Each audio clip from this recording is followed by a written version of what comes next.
I'll be singing la la la la la la la la. You're breaking me la la la la la la la la. Bien, y vamos a hablar ahora del último elemento del clima, que son las precipitaciones. Las precipitaciones es la caída de agua desde una nube, ¿sí? Precipitar es caer. Bien, ¿qué es lo que cae en este caso? El agua desde las nubes. Es el paso del estado gaseoso al estado líquido nuevamente del agua, y de esta manera se completa el ciclo del agua y permite que los continentes tengan agua dulce. Acá nos vamos a detener un momentito, porque el ciclo del agua es fundamental, es indispensable para la normal circulación de todos los sistemas climáticos y de todos los sistemas hídricos de la Tierra. El sol calienta los océanos, los grandes cuerpos de agua, produce la evaporación. En el momento en que se produce la evaporación, es decir, el paso del agua del estado líquido al estado gaseoso, el agua deja toda la salinidad y todas las impurezas en el océano o en el cuerpo de agua y evapora en estado puro. Esa agua en estado gaseoso forma las nubes. Las nubes vuelven al estado líquido y producen las precipitaciones. Pero las precipitaciones son de agua pura, de agua dulce, no de agua salada, ni de agua con impurezas, ¿sí? ¿Por qué razón? Porque cuando el agua ha evaporado, lo ha hecho en estado puro. Entonces, cuando el agua vuelve al estado líquido, también lo hace en estado puro. Por eso es que las precipitaciones son tan importantes para la provisión de agua potable de la Tierra. Ahora bien, las precipitaciones pueden ser en forma sólida o en forma líquida. Las precipitaciones sólidas se producen cuando las nubes tienen muy baja temperatura. Entonces el agua pasa del estado gaseoso al estado líquido e inmediatamente al estado sólido y se forman granos o cristales de hielo que caen por su peso. Si forma cristales de hielo se llama nieve y si forma granos de hielo se llama granizo. El granizo es muy frecuente en los lugares en donde el cambio de temperatura es muy brusco. Se pasa de una temperatura cálida a una temperatura baja en muy poco tiempo. Entonces la nube forma esos grandes bloquecitos de hielo que caen en forma de granizo o lo que nosotros frecuentemente le llamamos piedra. En el caso de las precipitaciones líquidas pueden ser gotas muy pequeñitas, en ese caso la precipitación se llama llovizna, o gotas más grandes, y en ese caso la precipitación se llama lluvia. La llovizna, bueno, ya sabemos lo que es una precipitación escasa, prácticamente no se la puede medir, no hay casi manera de medir una llovizna porque es muy poca el agua que cae. En general lo que produce generalmente es humedecer la superficie de la tierra. En cambio, la lluvia ya sí cae en mayor cantidad y es medible, ¿sí? La lluvia, que es en realidad el elemento más importante para la provisión de agua potable, forma los ríos, los lagos y genera el agua que el hombre consume. La lluvia se puede clasificar también de dos maneras. De acuerdo al origen, es decir, a cómo se ha formado esa nube, cómo ha sido el proceso para que caiga ese tipo de lluvia, o bien a la cantidad caída a lo largo del año. Vamos a ver las lluvias en su clasificación por el origen. Hay tres grandes grupos. Las lluvias que se producen en las montañas se llaman lluvias orográficas. En este caso, el viento con humedad es obligado a subir una montaña y en ese caso descarga humedad. Pero pasa del otro lado de la montaña como un viento seco. Entonces, una parte de la montaña es muy húmeda y tiene un bosque o una selva, y del otro lado de la montaña es muy seco y hay casi un desierto. Otro tipo de lluvia se llaman las lluvias convectivas. Son las lluvias que se producen sobre todo en las regiones tropicales. El sol calienta muy fuerte, produce una evaporación rápida, se forma la nube rápido y llueve rápido. A lo mejor todo en el término de 12 o 15 horas. Pasó la lluvia y el sol vuelve a salir. Pero este tipo de lluvias ciclónicas son casi todos los días. O sea, son muy abundantes, son muy intensas. Se producen rápidamente, el tiempo vuelve a estar bueno cuando termina la lluvia, pero al día siguiente generalmente vuelve a llover, ¿sí? Esto hace que el clima sea muy húmedo y obviamente la vegetación también se desarrolla mucho en un ambiente así. Y el tercer tipo de lluvias, por su origen, son unas lluvias que son muy frecuentes acá en la zona de Córdoba, por ejemplo. Y son lo que se llaman las lluvias ciclónicas o de frente. Y generalmente se producen cuando chocan de frente dos masas de aire. Una cálida y húmeda y otra fría y seca. Entonces, en ese caso, la humedad de la masa cálida se condensa, se pasa al estado líquido y se produce la lluvia. Este tipo de lluvias ciclónicas o de frente son lluvias que muchas veces van acompañadas de tormentas, de truenos, de relámpagos, son lluvias intensas y son muy propias de acá, de nuestra provincia de Córdoba. Bien, y también dijimos que a las lluvias las podíamos clasificar de acuerdo a la cantidad que cae por año. Es muy importante este dato porque de acuerdo a la cantidad de lluvia caída en un año será la vegetación y será el tipo de cultivo que el hombre puede realizar en ese lugar. Hay cultivos que necesitan poca cantidad de agua. Hay otros cultivos que necesitan una cantidad media. Hay cultivos que necesitan mucha cantidad de agua. Entonces, de acuerdo a la cantidad de precipitaciones que caigan anualmente en un lugar, vamos a poder determinar los cultivos de la región. Por eso decíamos que es tan importante tener varios años de registros cuando queremos determinar cómo es un clima. En el caso de que durante un año lluevan 2.000 milímetros, estamos hablando de una región de lluvias excesivas. Generalmente en esta región tenemos selvas o bosques muy intensos, muy densos. No son muchos los cultivos que se adaptan a esta cantidad tan extraordinaria de lluvias. Pueden ser los cultivos tropicales como la banana, como el ananá, otro tipo de frutas tropicales. A veces el café requiere de mucha precipitación, pero generalmente los cereales u otro tipo de verduras y frutas se pudren antes de germinar, porque es demasiada la humedad. Son áreas selváticas que funcionan como los grandes pulmones generadores del oxígeno de toda la tierra. Después están las lluvias abundantes. Las áreas de lluvias abundantes tienen más o menos unos 1.500 milímetros por año, ¿sí? Y permiten también el desarrollo de una vegetación intensa, bosques por ejemplo, y algunos cultivos que requieren esa cantidad de humedad, ¿sí? Después están las regiones de lluvias suficientes. Las lluvias suficientes, por ejemplo, provincia de Córdoba, Santa Fe, Buenos Aires, están ahí entre las lluvias suficientes. Están más o menos alrededor de los 700, 900 milímetros por año y son regiones en donde se puede cultivar casi sin regar artificialmente.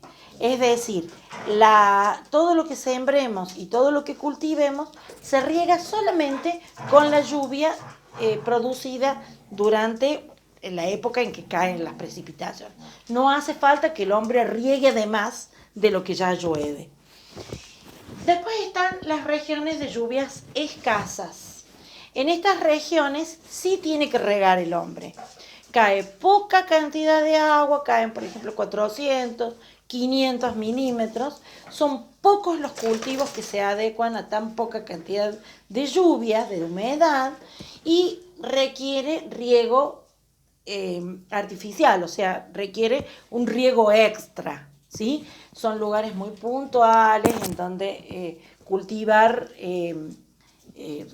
requiere mucha inversión porque hace falta regar, ¿sí? Y por último están las regiones de lluvias insuficientes, que son regiones en donde no llueven más de 200 o 300 milímetros por año y a veces nada, y estamos hablando de desiertos y semidesiertos, en donde prácticamente no hay vegetación y la poca vegetación que se da es en algún lugar en donde el hombre ha podido construir algún reservorio de agua para regar, ¿sí? Estas regiones de lluvias escasas o insuficientes están avanzando notablemente en toda la superficie de la Tierra, ¿sí? Y esto es por obra del hombre. Es obra del calentamiento global, que hace que en algunos lugares llueva excesivamente y en otros lugares haya dejado de llover o llueva mucho menos. Se debe también a la deforestación, a la pérdida del pulmón verde que necesita la tierra, ¿sí? Entonces, lamentablemente, tenemos que decir que la línea del desierto o del semidesierto está avanzando en muchos continentes por el desequilibrio en las precipitaciones anuales.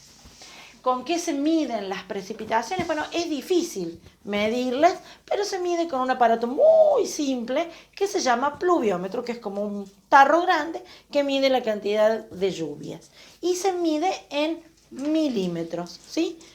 100 milímetros, 1000 milímetros, 2000 milímetros, de acuerdo a la cantidad que caigan acumulados en el año. A veces llueve más en verano, a veces llueve más en invierno, pero eso depende también de cada clima. Bien, vamos a hablar ahora de algunos fenómenos climáticos. Los fenómenos climáticos son condiciones extremas del clima que se producen eventualmente, o sea que no son frecuentes, pero que se producen y se pueden producir en distintos lugares de la Tierra. Por ejemplo, los huracanes. Esta es una época ya de huracanes. Es más, se han formado en estos días en el Caribe uno y está a punto de formarse otro.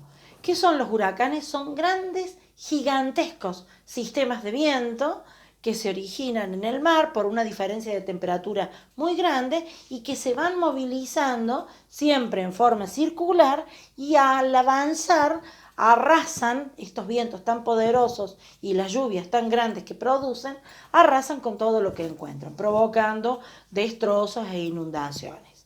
Los huracanes se producen solamente en las regiones tropicales, es decir, sobre los trópicos. Particularmente son intensos en la zona de América Central y en el sureste de India, de China, de Indonesia. No se producen en todas partes.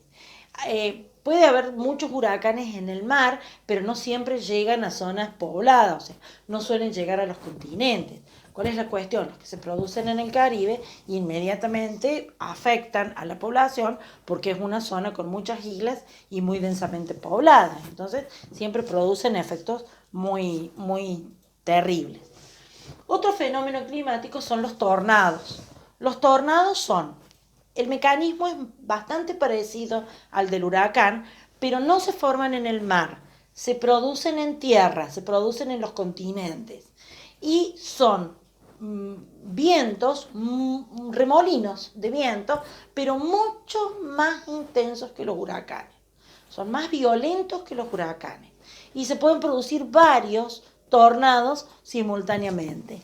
Los tornados también producen grandes desastres, sobre todo en el campo, en las zonas bastante descampadas. Pueden producir voladura de techos, de galpones, de maquinaria, de vehículos, de vacas, y a veces cuando los tornados llegan hasta las ciudades o se producen en las áreas cercanas a las ciudades, por supuesto producir también muchos destrozos en las viviendas. Acá en Córdoba suelen producirse tornados. Y recuerden esto, los tornados, los vientos de los tornados superan los 200 kilómetros por hora. Los huracanes por ahí y los tornados son mucho más violentos. Pero los tornados duran minutos. Mientras que un huracán puede demorar una semana desde que se forma hasta que se desarma, los tornados duran minutos, pero se producen varios simultáneamente y son más violentos. La niebla. La niebla es una nube al nivel del suelo, ¿sí? Es muy frecuente en otoño, acá en Córdoba, por ejemplo, a la mañana, cuando recién sale el sol o cuando está saliendo el sol, que se produzca, daría la sensación de que es humo, pero no es humo, es húmedo, y es una nube que baja, llega muy, muy, muy bajo y llega hasta el nivel del suelo y lo podemos sentir, percibir. El gran problema de la niebla es que dificulta la visibilidad, ¿sí? Hace que no se pueda ver, por ejemplo, al conducir o al viajar. El granizo, ya hemos visto que es el granizo, es la caída de corpúsculos de hielo grandes que impactan con mucha fuerza en la superficie de la Tierra. Y ustedes fíjense que desde que el granizo se forma hasta que cae, se va derritiendo, o sea, cómo será de grandote en el momento que se forma. Córdoba es una región particularmente afectada por el granizo. Es zona de mucho granizo y es un fenómeno bastante complejo en donde la nube tiene una variación de temperatura muy rápida. El granizo produce muchos destrozos en los cultivos, produce muchos destrozos en la vegetación y también cuando se da en las ciudades, en vidrios, en los vehículos, ¿sí? Es tanto el impacto, es tan fuerte el impacto de la caída del bloquecito de hielo que puede, por ejemplo, dejar una marca en la chapa de un auto. La helada, ¿qué es la helada? La helada es cuando la superficie del suelo está ligeramente húmeda y de noche la temperatura baja y esas pequeñas gotitas de agua que están en el pasto o en las plantas se convierten en cristales de hielo. Entonces esos cristalitos de hielo congelan las plantitas o el pasto y después aparece todo como quemado, como negro y seco, ¿sí? Las heladas obviamente son muy frecuentes en invierno y producen que las plantas se sequen. A lo mejor sobrevive la raíz y después la planta en la primavera vuelve a brotar, pero mientras tanto en el invierno se quema y se seca todo. Por eso es tan importante en zonas de heladas proteger la vegetación y las plantas. A veces también es frecuente que los charcos de agua o que pequeños recipientes de agua amanezcan con una capita de hielo. Eso también es producto de la helada. Quiere decir que la temperatura ha bajado muchísimo durante la noche, ha bajado de los 0 grados y ha producido la congelación del agua. Y el rocío finalmente es cuando se producen pequeñas gotas de agua que no llegan a congelarse. El rocío es propio del otoño o de la primavera, ¿sí? La humedad que tenga el pasto o que tenga la superficie, por ejemplo, de la vereda o de un auto, esa humedad con el frío de la noche, de las primeras horas de la madrugada, se condensa en forma de gotitas de agua, pero no se congela, no es como la helada, ¿sí? Es parecida, pero no llega a congelarse. Estos fenómenos obviamente son muy frecuentes y muy fáciles de observar acá en nuestra ciudad de Córdoba, en el lugar en donde vivimos. Vamos a ver entonces en el mapa de América cómo se distribuyen los climas. Nosotros dijimos que los climas eran 4 grandes grupos: los climas cálidos, los fríos, los templados y los áridos. Como América es un continente tan extenso, de norte a sur, tiene toda la variedad climática. En esta parte del norte tenemos los climas fríos, fríos polares, es decir, por estar tan cerca del polo, son regiones que están congeladas prácticamente todo el año y siempre tienen temperaturas bajo cero. Obviamente todas las precipitaciones son en forma de nieve. Está el clima polar, el clima continental, el frío continental, el frío oceánico. Son distintas variedades de clima frío, pero frío al fin. Vamos a mirar este otro mapa, más pequeño acá, y vamos a identificar a todos los climas fríos con colores, con distintos tonos de azul. El frío polar, el frío continental, el frío oceánico, ¿sí? Después tenemos los climas templados, que predominan en todo el centro, por ejemplo, de América del Norte.